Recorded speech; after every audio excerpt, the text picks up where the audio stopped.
Ini ada perbedaan karena Kementerian Keuangan itu tidak menerima surat yang dikirimkan kepada APH. Pada awal penjelasannya, di hadapan Komisi 3 DPR RI, Menkes Sri Mulyani memastikan antara dirinya dan Menko Polhukam Mahfud MD tidak memiliki perbedaan data. Hal itu berkaitan dengan transaksi janggal 349 triliun rupiah.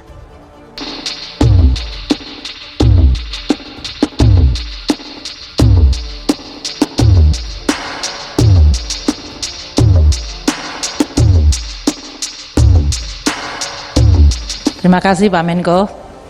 Bismillahirrahmanirrahim. Assalamualaikum warahmatullahi wabarakatuh. Selamat siang dan salam sejahtera, Om Swastiastu, Namo Buddhaya, salam kebajikan. Yang kami hormati pimpinan Komisi 3 dan para anggota Komisi 3 yang terhormat. Kami akan menyampaikan surat-surat yang disampaikan oleh PPATK kepada kami yang telah menjadi bahan pembicaraan publik dan penanganan yang dilakukan oleh Kementerian Keuangan.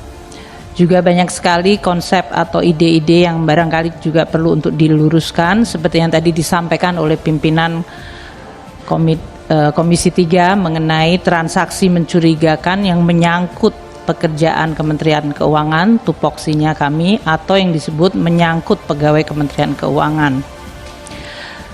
Secara awal, tadi telah ditegaskan oleh Pak Menko, slide kami, tidak ada perbedaan data antara Menko Polhukam dengan Menteri Keuangan terkait transaksi agregat sebesar 349 triliun. Transaksi agregat 349 ini artinya ada transaksi yang bersifat debit, kredit, keluar, masuk yang mungkin kalau di dalam proses untuk melihat akuntansinya bisa disebut sebagai double triple counting. Tapi ini semuanya dijumlahkan menjadi 349. Sumber dari data ini adalah dari PPATK. Kementerian Keuangan dengan PPATK terus bekerja sama dan bersinergi di dalam mencegah pemberantasan TPPU. Kerjasama ini bahkan sudah dimuat di dalam MOU antara Kementerian Keuangan dan PPATK. Dan juga diselenggarakannya Forum Intelijen Joint Analysis Tripartit atau kita sebut Jagadara, Juanda, Pak Ketua, Gatot Subroto, Bu Menteri, dan Rawamangun. bahannya ada nggak Bu Menteri? Bahannya mestinya ada Pak. Di mana bahannya Pak? Yang 3. Ada Bapak? Kita belum oh, di grup tadi baru dikasih tuh. Jadi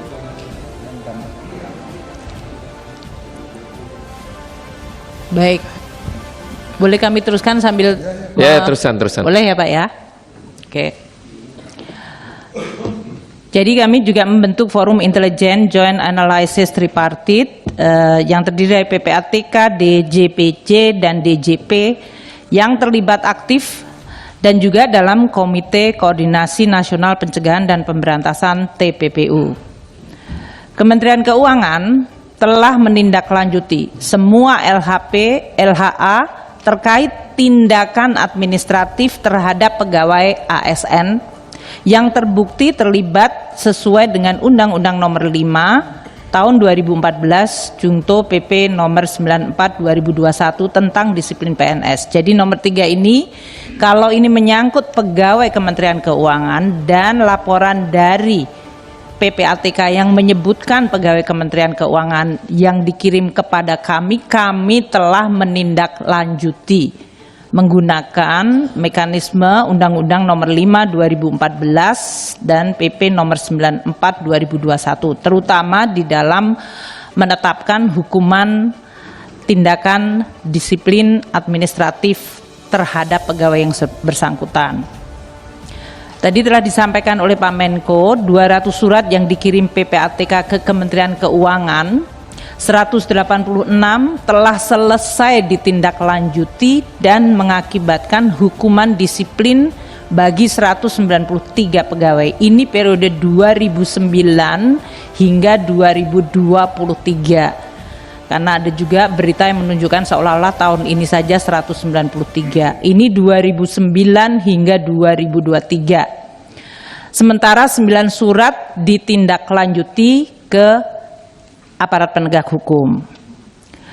Kelima, Kementerian Keuangan terus menindaklanjuti dugaan terjadinya tindak pidana asal atau TPA dan tindak pidana pencucian uang sesuai ketentuan Undang-Undang Nomor 8 2010 tentang pencegahan dan pemberantasan TPPU bekerja sama dengan PPATK dan aparat penegak hukum terkait. Terhadap laporan hasil pemeriksaan LHP nilai transaksi 189 triliun yang disampaikan oleh Bapak Menko Polhukam di Komisi 3 tanggal 29 Maret dan dijelaskan oleh kami di Komisi 11 27 Maret. Nanti kami akan sampaikan, sebelumnya telah dilakukan langkah hukum atas tindak pidana asal dan telah menghasilkan putusan pengadilan hingga peninjauan kembali PK. Selanjutnya Kementerian Keuangan bersama PPATK dan APH di bawah koordinasi Komite TPPUU memutuskan untuk melakukan tindak lanjut bersama dengan membangun kasus case building berdasarkan apa yang sudah dilakukan selama ini untuk menentukan langkah-langkah hukum selanjutnya. Kenapa ada perbedaan? Ini ada perbedaan karena Kementerian Keuangan itu tidak menerima surat yang dikirimkan kepada APH. Mana di antara 35 triliun itu yang benar-benar dikirim ke Kementerian Keuangan, mana yang benar-benar dikirim ke APH? Yang 35 triliun itu dipecah dua. Ada surat yang dikirimkan ke Kemenq, dapatnya 22 triliun, dan surat yang dikirimkan ke APH, dapatnya 13 triliun. Kalau dijumlah jadi berapa? 35 triliun. Sementara Kemenko Polhukam tetap mengklasifikasikannya ke dalam transaksi keuangan janggal yang melibatkan Kemenq. Sebanyak 100 surat LHA PPATK yang dikirim ke APH tersebut melibatkan 126 pegawai aparatur sipil negara atau ASN di Kementerian Keuangan. Jika dirincikan, sebanyak 64 surat yang tidak tercatat tersebut berupa transaksi keuangan mencurigakan yang melibatkan 103 ASN Kemenq dengan nilai 13,07 triliun rupiah.